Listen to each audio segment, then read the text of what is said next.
All right, so I just handed that homework back. Now, the one thing I wanted to emphasize is this deal here with the sketching. Not everybody did that. That was part of the assignment. So what you get out of that is a velocity and acceleration. And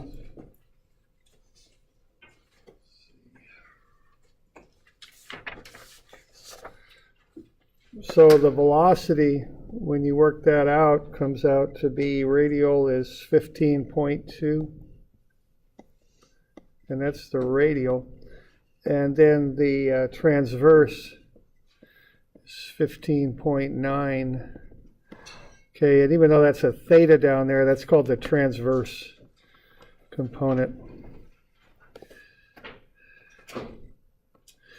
All right, so what that means is the radial is positive, so that's V sub r. It extends right out from the origin, and then the transverse is perpendicular to that. Okay, so that's what I was looking for on that sketch. And notice that if you add the two together, what you get is a tangential velocity, which is, what velocity is when you're traveling on a curve. And then the acceleration there, when you work that out, is negative 0.637, and that's the radial. And then plus 1.22, which is the transverse, okay? So that's what you end up with there. Now the negative radial goes in towards the origin, and the transverse is perpendicular to the radial. So that's what I was looking for on those sketches, okay? So, I do want you to know which way things act on a diagram there. So, we got any questions on that? We're doing all right?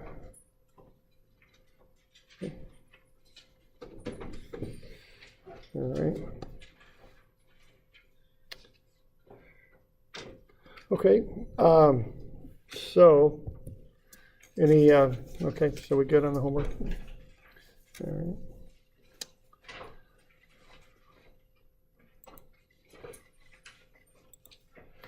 All right, now we'll kind of look at the next little thing down the line here, and this is F equals ma. So now we're getting into what are called kinetics, okay? So kinetics are when you look at what causes motion and accelerations. All right, and the person who figured a lot of this stuff out was Isaac Newton, 1600s, I think, in England. And what he came up with that concerns us right now is that right there, the third law, or second law. A particle acted upon by an unbalanced force, and you'll call that force F, experiences an acceleration A that has the same direction as the force and a magnitude that is directly proportional to the force. So, this isn't entirely, well, I guess it is rocket science actually, but, what he's saying there is if you take an object and you exert a force on it, it will accelerate, okay? That's what he's saying. So if I take this pen here and throw it up, it moves up, of course, it accelerates up. And what he's saying, if I apply more of a force, it'll accelerate more, okay? That's basically it. So what you see here is the greater the mass, the less the acceleration. So mass is a resistance to acceleration. So if I take this object that has a greater mass and I apply the same force, it doesn't accelerate as much. All right. So what you can do is boil that down to this equation, F, which is the force, equals mass, which is amount of atomic material, times acceleration. Okay. And notice the F and the A are bolded. That means they're vectors. That means they've got certain directions they act, and you have to consider that. Okay. So that's what Newton came up with a while back. Okay. All right, now a special case of that is weight, which is a type of force, is mass times the acceleration due to gravity. G, we've defined already, I think. It's in the metric system, it's 9.81 meters per second squared, and in the English system, it's 32.2 feet per second squared. All right. So weight is the force with which gravity pulls on an object. Mass is the amount of atomic material. It's also the resistance to an acceleration. Okay. And A is the acceleration due to gravity, which is pretty much constant here on the surface of the Earth. Okay. Now the units we use in the English system are newtons, kilograms, and meters per second squared, with 1 newton being 1 kilogram meter per second squared. And then in the English or imperial system, as it's called sometimes, it's pounds. Slugs are the mass unit, which are kind of an odd mass unit, and then foot per second squared. So a pound is 1 slug foot per second squared. Okay. So essentially a kilogram meter per second squared is equivalent to a newton, and a slug foot per second squared is equivalent to a pound.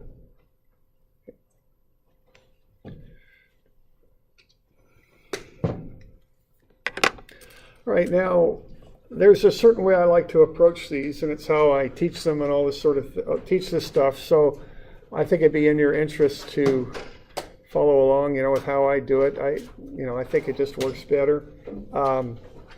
Again, I'm not quite sure how you learned how to do this in physics, but here's how I'm going to do it. Okay, I'm going to build on what we learned in statics.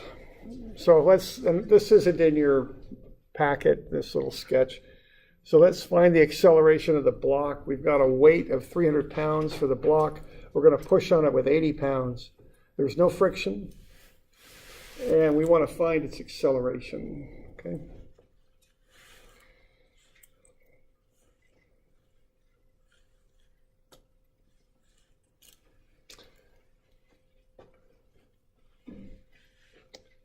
Now, the common thing we look at in the metric system, or let's say in the English system, or imperial system, I would say I weigh about 180 pounds, okay? But in the metric system, what I would say is I have a mass of about 80 kilograms, okay? So, the normal units we think in, so to speak, for English is pounds. For the metric system is a mass, is kilograms. So in the English system, I think in terms of force or weight, whereas in metric, I think in terms of mass. So what I've got there is a weight of 300 pounds. And what I'm going to want to do is get that converted into a mass, okay? So the mass, the kind of innate mass unit in the English system is slugs. So what I want to do first would be to get the mass. Okay, so I'm going to use that F equals ma and weight equals mg. So that W equals mg is a special case of F equals ma.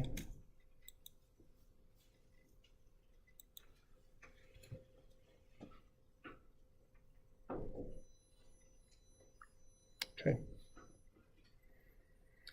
So what I'm going to do there, first I'm going to find the mass of the block.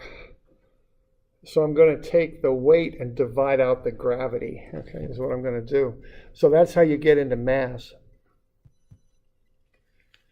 So the weight is 300 pounds. If I divide that by the acceleration due to gravity, 32.2, what I'll get is 9.32 slugs. And I don't bother so much with the unit conversions. I know that if I'm in the Imperial English system, if I'm in pounds, feet, and seconds, I'll get slugs out. And I know in the metric system, if I'm in newtons, meters, and seconds, I'll get kilograms out. So, I don't do the unit conversion so much because it always works out as long as I'm in standard units. Okay, so that mass there is 9.32 slugs. Slug's kind of an unusual unit. People generally haven't heard of it so much. Okay, so now I got the mass. Now what I'm going to do to solve this thing is I'm going to do F equals ma, all right? Now, this is kind of how I do these, and this is how I'm going to do it throughout the term. Okay, I think we've all had statics here, so we're used to sum of f equals 0. Now, statics is a special case of dynamics, and in statics, a just happens to equal 0. In dynamics, it won't, okay? So what we're going to do is set up the left-hand side of the equation as what I would call the static side. That's going to be just like what we did in statics. Same process, same everything. So I'm going to use the forces and weights on the left. And I'm going to call that the static side, because it's just like what you do in statics. What's going to change now from statics is the right side only. And what that's going to have is MA. So I'll call that the dynamic side. And that has the masses and accelerations. So that's how I'm going to approach it. It's very important that you get things on the proper side of the equation and that you apply and give them the proper sign, positive or negative, depending on what they're doing, left or right or up or down. Okay. So that's how I'll approach that. So static side on the left, forces and weights. Dynamic side on the right, masses and accelerations. Okay. So for this, so we good on that? We got any questions or comments or anything? Okay. So in this example here, F equals ma, 80 pounds is the force. The mass is 9.32 and a is unknown, so I can work through and find the acceleration. It's 8.59 feet per second squared.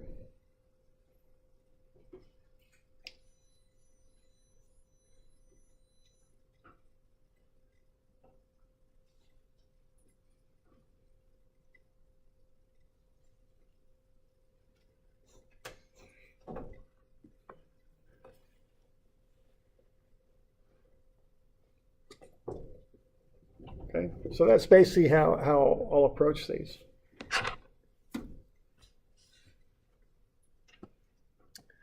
So that block is going to accelerate at 8.59 feet per second squared to the right, is what it would do.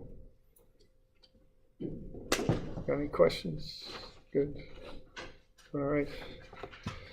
Okay.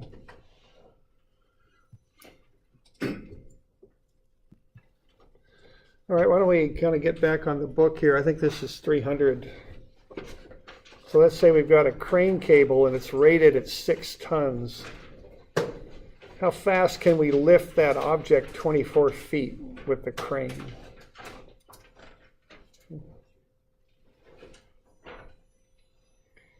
Now we're going to assume constant acceleration.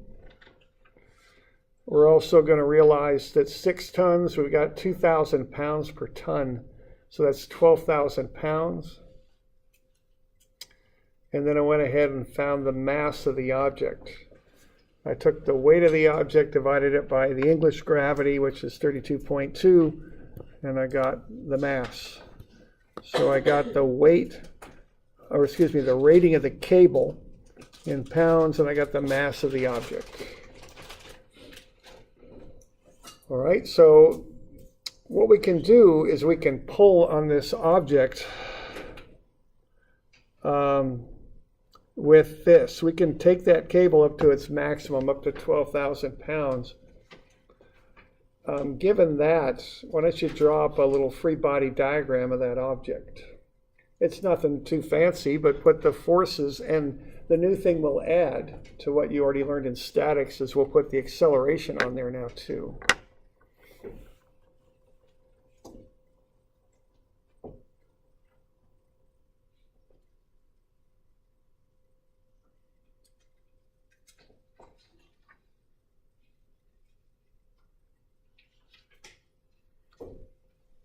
So just add a couple arrows there and get the forces and weights and all that.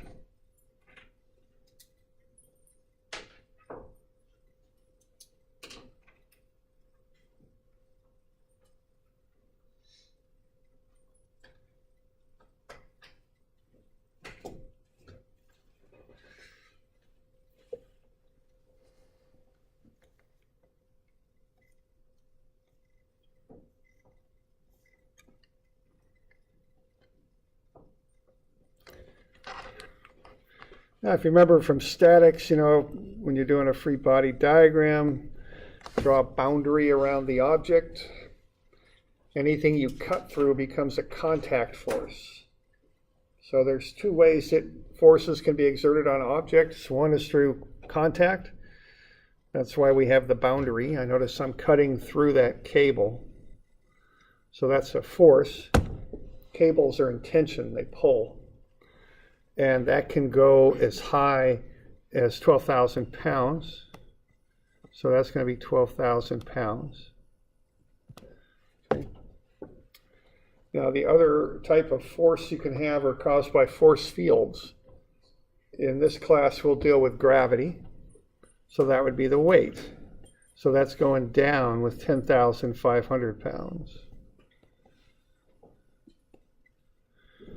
And then we also have the acceleration, and that's what we're going to try and solve for. It wants to know how fast we can lift this object 24 feet, but an intermediate step to getting there is we're going to have to figure out what the acceleration is. So that's my free body diagram right there. Nothing much to it, but that's it. The one change from statics is we're putting the acceleration on there. Okay. So we okay with that? We got any questions on that? We're doing all right? Okay.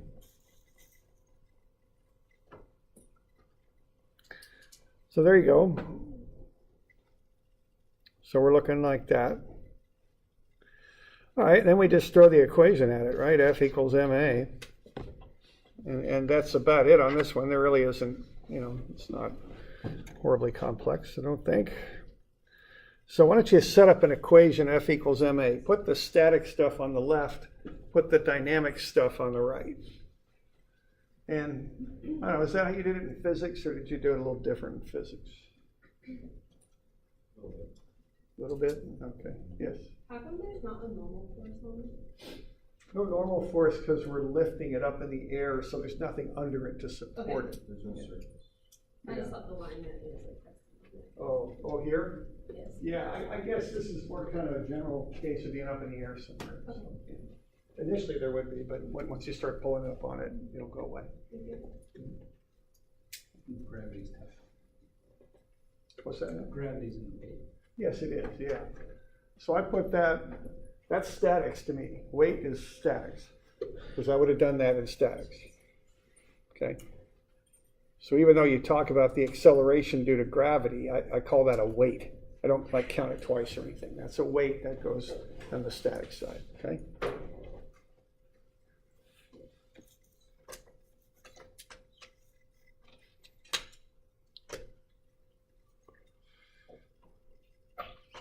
Okay.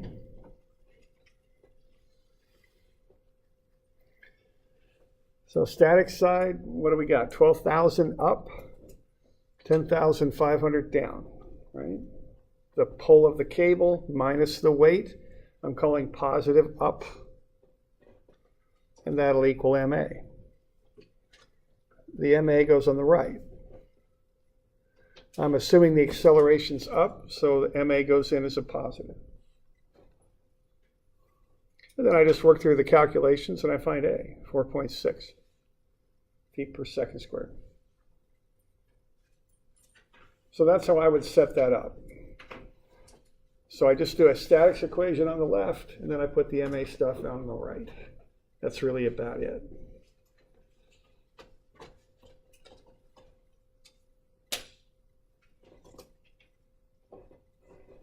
Yeah, question there. So we're not taking into account that we're going up to 24. Not yet. We're just finding the acceleration. And the next thing we got to do is account for the 24 feet. And I guess the distance I wouldn't put in this free body diagram. Okay.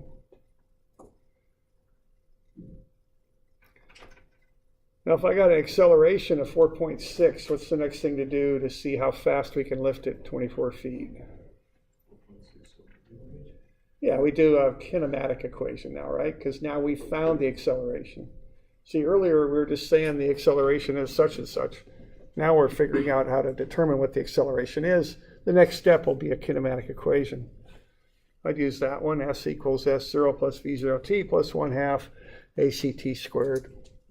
You know the distance is 24 feet. You're starting off with a 0 displacement and a 0 velocity, and then 1/2 a t squared. You can solve for the time. It's 3.23 seconds.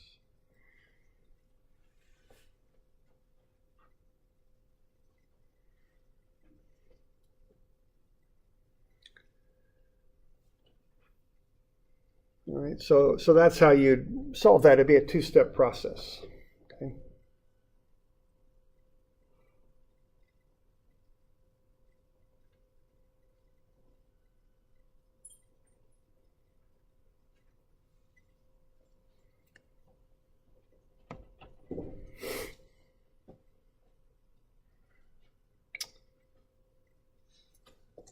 Got any questions on that bit?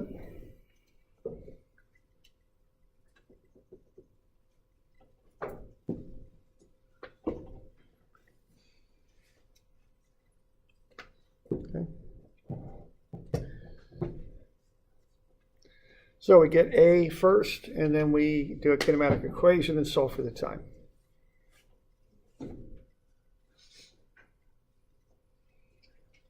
All right.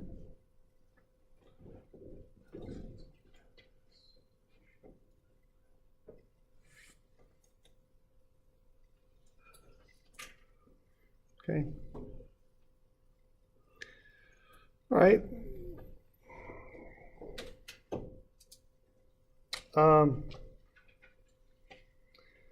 All right, now let's say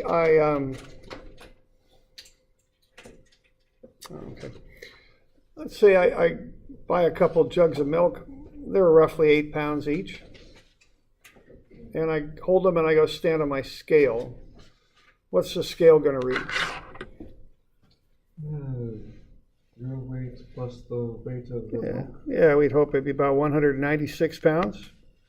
And that's just a very simple, straightforward addition. Okay. So it'd be 180 plus 16, it'd be 196 pounds. Just the net weight. All right. Now, what's going to happen with that scale if I stand there and I lift the milk up and I accelerate the milk up? If we just think about that for a second on their own there. And what's going to happen to that scale? Am I going to go above 196 or below if I lift the milk up?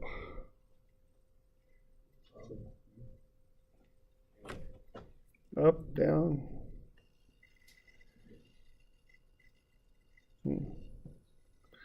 Oh, I've heard one answer.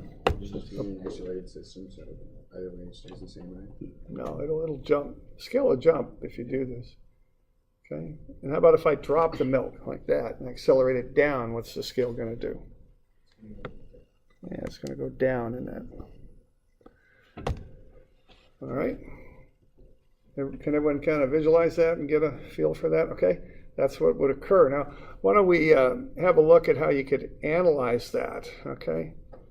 So here what I've got is I've got sum of Fy is 0. So what I would have is I would have F normal, which is really what the scale reading is, minus 180 minus 16 is equal to 0, right?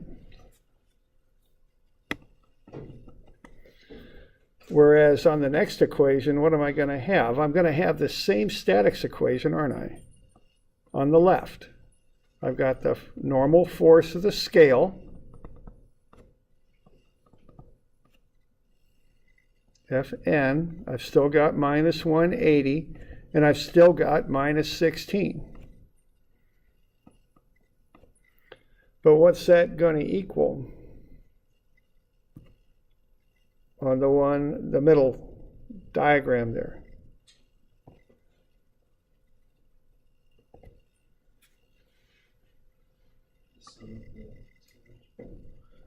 Okay. What goes on the right here? MA. Yeah, MA. Now what M goes on the right? Mass of what? Just the milk. Yeah, not everything, because not everything's accelerating. Okay. You all good with that? Now what's the sign on that going to be? Positive or negative? It's positive. Okay. Now, the reason it's positive is it's going up. And see, that's the answer I want too. Don't overthink it. Put the static stuff on the left, just like you did last term. Put the MA on the right. In this case, the A is up, so it's positive. And immediately after I do that, I quit thinking and I move on to the next step. Because if I overthink it, I can start talking myself into some pretty weird stuff. Okay, so just nice and simple. And that's the method I use here, okay? So I'm going to have a positive number on the right. When I add the 180 and the 16 to it, it'll become greater than 196. Okay? Now when I look at the one on the, so now when I look at the example there on the far right there, what happens to my MA? How does it change from what I just wrote? It's negative, yeah, right, okay. That's what's going on there. So I'm still gonna have the mass of the milk, and now the acceleration of the milk is gonna be negative because it's going down, okay? Now my left-hand side of the equation is gonna be the same. Okay, but the only thing that changes, I'm gonna have trouble fitting all this in, is the right-hand side. That A goes negative. That makes the whole MA term negative.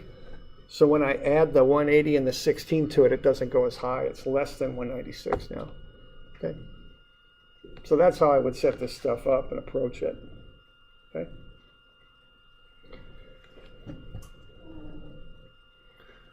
So we got any questions on that?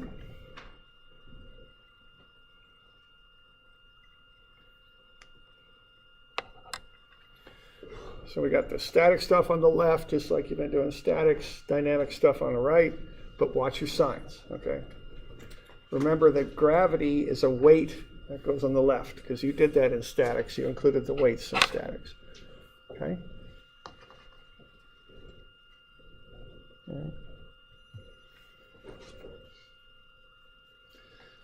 Okay, so why don't we apply that? If the crane itself weighs 110 tons, what would the reaction of the ground on the crane be? Ignore the offset and offset of the weight in the boom. Okay, we're just going to deal with an up-down type force equation here. I don't want to get into moments yet. Okay, so let's get a free body diagram going to this thing. So just real quick and just get the stuff that you would put on there. Just kind of pretend you're doing statics, and then when you're done with that, add the accelerations if there are any.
Okay, so the blue stuff is the weights, the reaction pushing up on the crane, the 220,000 pounds, which is 110 tons. And then the weight that's being lifted, the weight of the block. And then the acceleration is the 4.6 feet per second squared. So that's my free body diagram.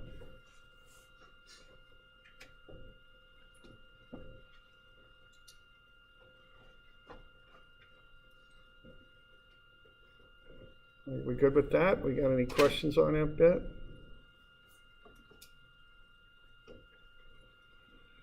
And again, don't think too much. Weights go down, put them where they act. Reaction goes up, acceleration goes up because the thing's accelerating up.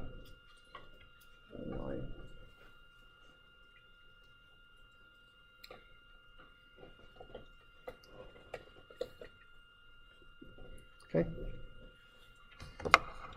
Okay, then we do an equation. So why don't you write up the equation there? And like I say, no reason to be thinking, scratching your head or any of that. Just F on the left, up's positive, down's negative. Right-hand side's MA. That's it. Up's positive, down's negative. And, it's just pretty straight up. Don't overthink it. Just go ahead and put the stuff in as you see it there.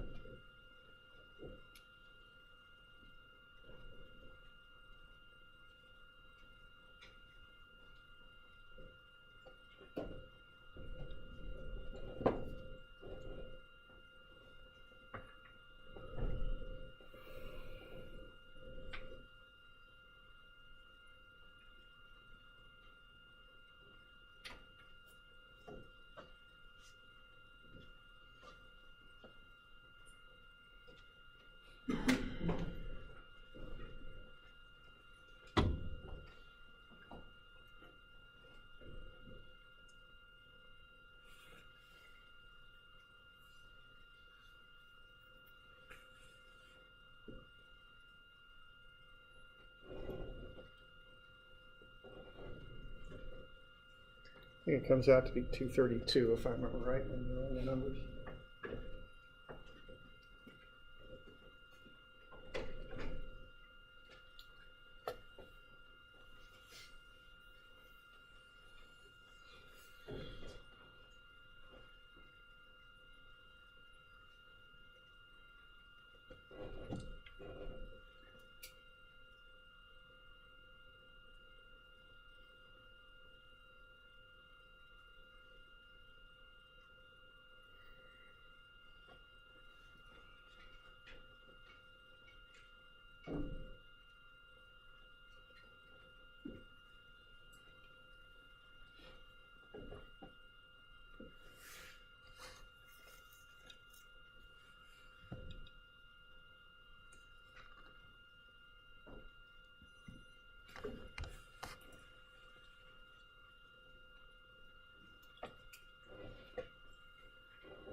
So what we got going on there, we got some of Fy equals MAY. We got the reaction up, the two weights down. So R is positive, the weights are negative. And then MA is up. The only mass I include on with the A is the mass of the block, or whatever that thing is that we're lifting.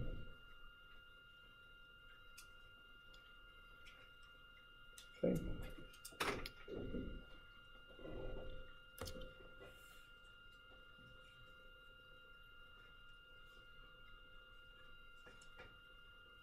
How confused why R is considered part of the static side of the equation, because it changes, right, as it because the acceleration changes, R Mm-hmm. changes. So why is that on the static side? So the question is, why is R on the static side?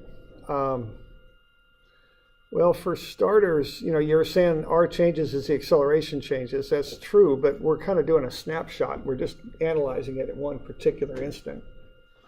And the other thing is, it's a force, and that goes on the static side. And just to reinforce that, I'd think back to when we did statics. If we didn't have that acceleration of the weight and just said, what's the reaction? You would include the R on the static side, wouldn't you? So that's the best I can, respond to your question, I guess. This is just a method I'm teaching you. It's not so much theory as it's a method that works consistently. And to my way of thinking, it's kind of a clear way of thinking about it, where I know how to set it up. I don't have to overthink it, I guess. So I don't know. That's about the best I can do right now with your question. Okay.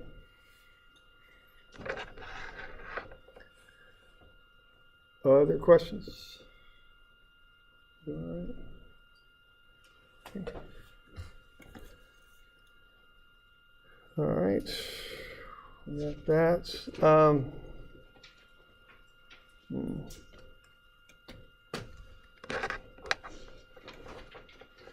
Got about 5 minutes here. Let me just do this just for fun.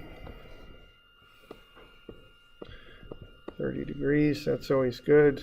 Shall we do something metric here?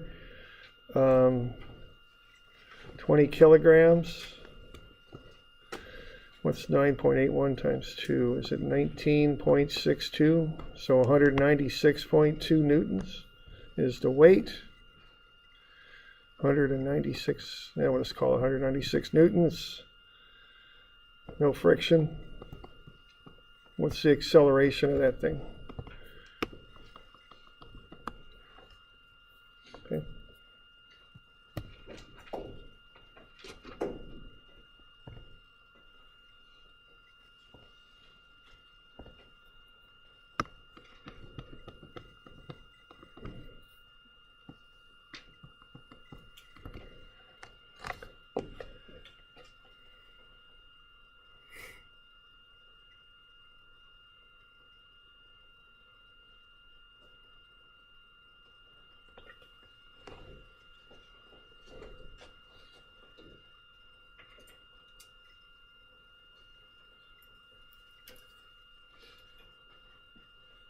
Now let me throw a little friction on here just for fun.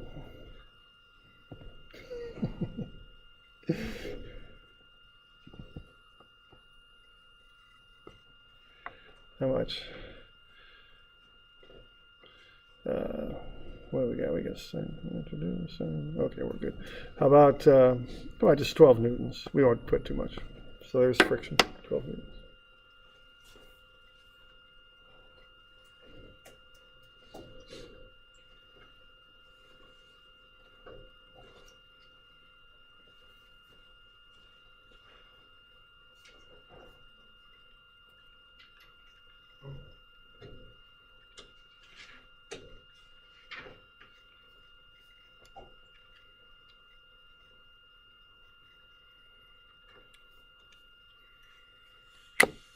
I think it ought to be about 4.3 or something when you do it down. Okay. Where's the force coming from? The weight, right? Oh, yeah, the weight is just going to drive it down the ramp. Not all the way, of course, because of the angle ramp, but the weight's what provides the impulse, I guess you could say.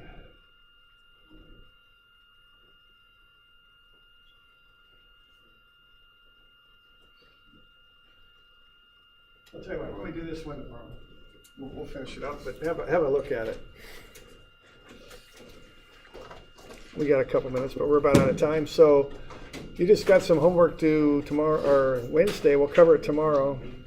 And I can't remember what the homework is. It's that relative motion, right? And then the pulley and the relative motion, I think that's coming to. Thanks, okay. So yeah, it's 161, 172, 173. Yeah,